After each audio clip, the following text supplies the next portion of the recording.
What a Catch, Part 109, a Miraculous Ladybug Fanfiction. I'm sure y'all know the opening spiel by now, so let's just skip it. YouTube counts likes, comments, even thumbs downs as an interaction, and that helps me a lot. Literally the only way to hurt a YouTuber is to not watch and not interact at all. So, I appreciate it, guys. Thanks for all of your interactions. Now then, on to What a Catch. There was a lot for Nathaniel to think about as he put his suitcase together. His friends and one bully from high school were the superheroes he'd looked up to for a decade or so, and they were headed back to Paris to find the supervillain they thought they'd taken care of years ago, so that a new generation didn't have to go through what they did when they were teenagers. It was a lot to process, despite the straightforwardness. Perhaps it was the straightforwardness that made him uneasy, but he found himself hopping on a plane with questions he'd have to ask later. It was his first time taking an exclusive flight like this. The need to talk about the next move with Hawkmoth meant Adrian wanted to be discreet, and therefore Nate got dragged along. Helpful or not, he knew more than he should and was now not allowed to be left alone. It was both a blessing and a curse. Once on the flight, with the first class completely booked but empty with only the 7 of them, he decided to say what's on his mind. It's not like they could toss him off the plane, after all. "So," Nathaniel said, clearing his throat, "I have some questions." "About?" Adrian said, looking up from his Nintendo Switch in surprise. He had no memory of playing Breath of the Wild, and spent the majority of his free time glued to the screen over the last few days. "Marinette and Hawkmoth." "Marinette and Hawkmoth?" The question made him put down the console. "What do you mean?" "So, Hawkmoth knew pretty much everything you knew, right?" Not quite. Why?" "How did he not know Marinette is Ladybug if you married her?" "Oh, he did." "So why didn't he go after her? It would save himself a few years." "Every time I remembered, I'd wipe the memories. It was quite frustrating for him, I think." "You think?" "Well, I can't remember much. I was akumatized." "Hey, do you remember our wedding?" Alia cut in. "Nope." Adrian shrugged. "Sorry." Darn. "I guess we'll just have to get married again then, babe," Alia said, leaning over to kiss Nino. "Ugh, get a room," Lila called from the corner. She was wearing an eye mask as her headphones blasted music. Her retort made everyone chuckle, but Nathaniel pressed on. "Why not get Ladybug's Miraculous himself, then?" "Well, I didn't know where Marinette kept it," Adrian said. "When we got engaged, we decided never to tell the other where we kept the Miraculous. They're dangerous enough alone, and wearing them out together would be too dangerous if someone got a hold of one of us and tried to torture out the location of both." Reality dawned on Nathaniel. They might break to the point of revealing identities in that scenario, but they couldn't spill what they didn't know. Smart. "So why not go after Marinette?" "Oh, he did," Marinette said. "The depression? Memories that made me feel like a failure? It was smart of him to do that." "How would that get your Miraculous?"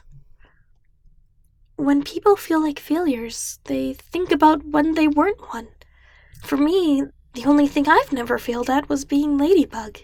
So, if pushed far enough, I'd go back to being Ladybug. Right?"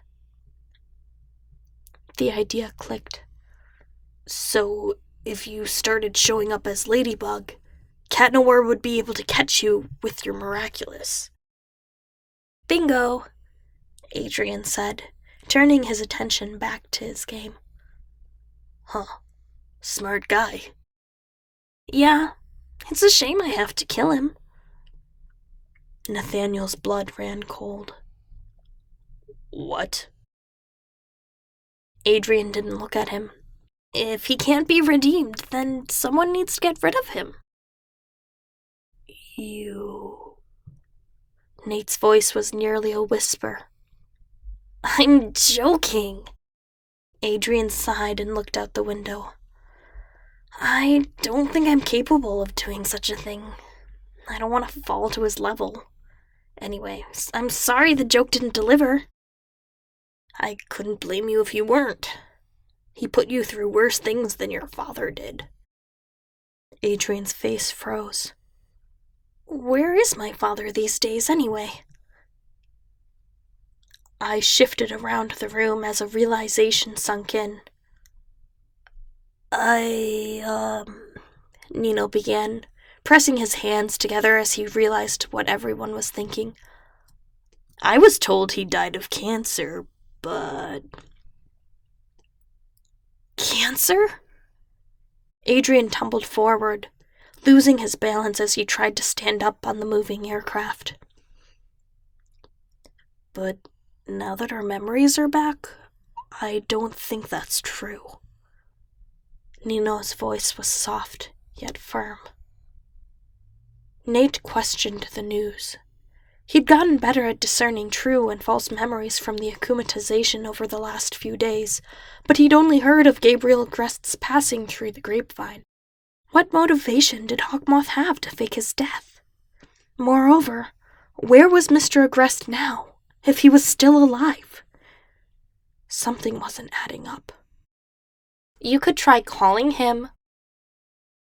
Heads turned to see Chloe tapping on her phone, probably reading some Harlequin romance as she did during their high school days.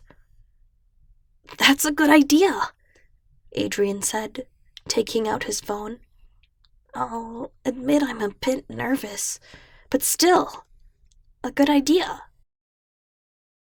It felt like everyone held their breath as he moved the phone to his ear, only to see his face fall. No luck? Nathaniel asked.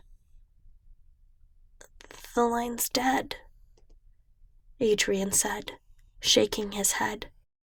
That's because we're on an airplane, ya dumb blonde, Chloe stated, glancing up from her book.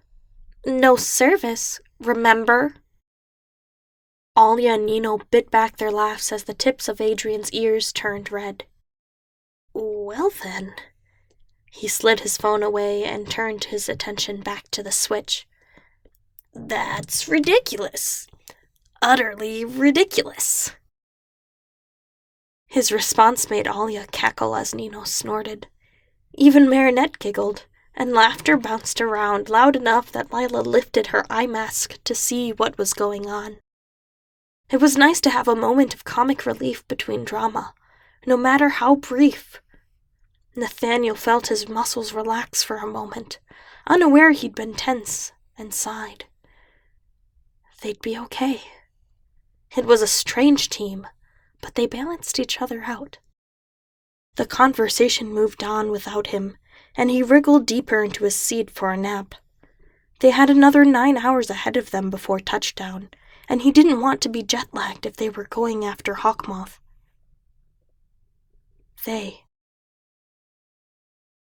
He didn't know if he was included in that group, but he'd support them. Nathaniel was part of the team now, regardless of what happens next.